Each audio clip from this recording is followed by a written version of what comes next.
손석희 시계 혹시 들어보셨나요? 카시오에서 나온 몇만 원밖에 안 되는 시계입니다.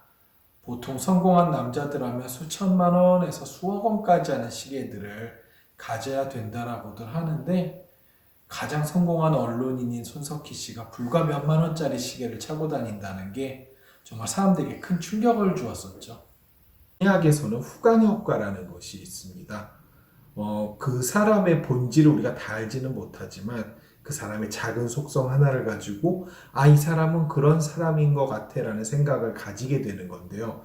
특히 그 작은 속성이 되게 멋지고 사람들이 되게 좋아할 만한 것이라면 그 사람에 대한 이미지도 그 후광을 많이 받게 되는 것이죠. 대표적인 게 학벌 같은 겁니다.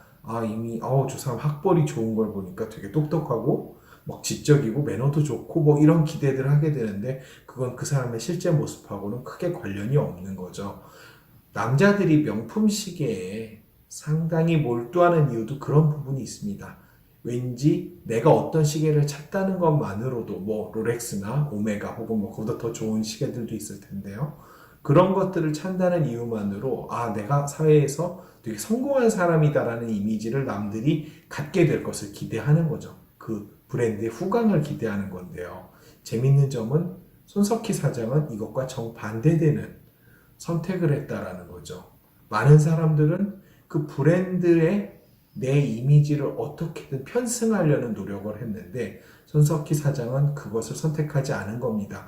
이유는 뭘까요? 아마 제가 짐작하기에는 손석희 사장은 그 브랜드가 가지고 있는 이미지에 자기 어떤 좋은 이미지를 희석시키고 싶지 않았던 것 같습니다. 자, 아무리 우리가 비싼 물건을 가지고 있다 하더라도 내 이미지는 고작해야 그 물건이 주는 이미지 정도 선에서 벗어날 수가 없는 거죠. 자, 하지만 손석희 사장이 카시오라는 말도 안 되는 저렴한 브랜드의 시계를 가지고 다님으로써 그는 물건을 훨씬 더 뛰어넘는 물건의 가치보다 훨씬 더 나의 인간의 가치가 뛰어나다라는 것을 오히려 사람들한테 역으로 과시할 수 있었던 거다라고 봅니다. 그게 사람들한테 많은 감명을 준 것이겠죠.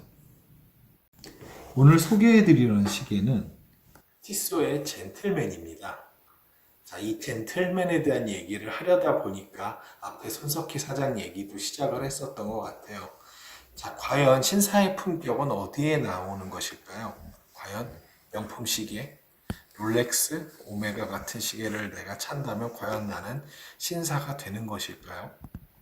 그렇다면은 휘황찬란한 보석이 박혀있는 롤렉스를 차고 있는 힙합 뮤지션을 우리가 신사라고 부를 수 있을까요?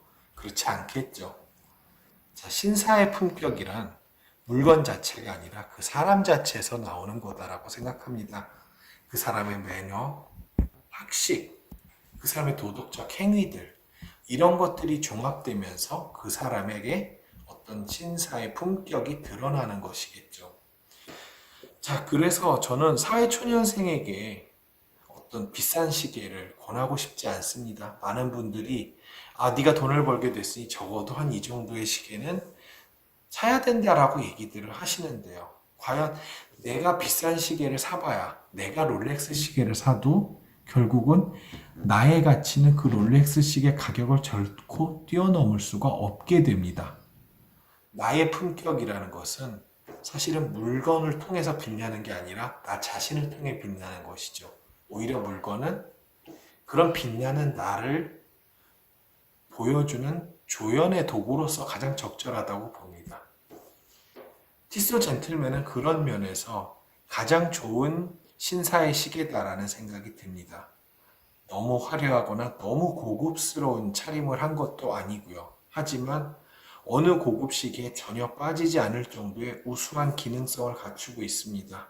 항자성 무브먼트에 무려 80시간의 전체적인 활동 능력을 가지고 있는 이 시계야말로 현대에서 정말 신사가 가져야 될 모든 멋진 내면을 가지고 있는 시계라고 볼 수 있겠습니다. 티쏘 젠틀맨은 이 브랜드가 사람을 빛내주는 후광의 효과는 가지고 있지 못합니다. 오히려 이 시계를 선택한 사람의 인간의 품격을 빛내주는 시계다라고 생각합니다. 앞으로 이 채널에서는 심리학과 시계가 어떻게 만날 수 있는지, 어떤 재미있는 심리학적 이야기가 시계 속에 담길 수 있는지를 중심으로 진행을 해보려고 하고요. 무엇보다도 너무 비싼 시계보다는 우리의 노력하고 땀 흘리는 사람들이 정말 즐겁게 구해볼 수 있는 그런 시계들의 가치와 그것과 연관된 심리학적 이야기들을 전달해 드리도록 하겠습니다.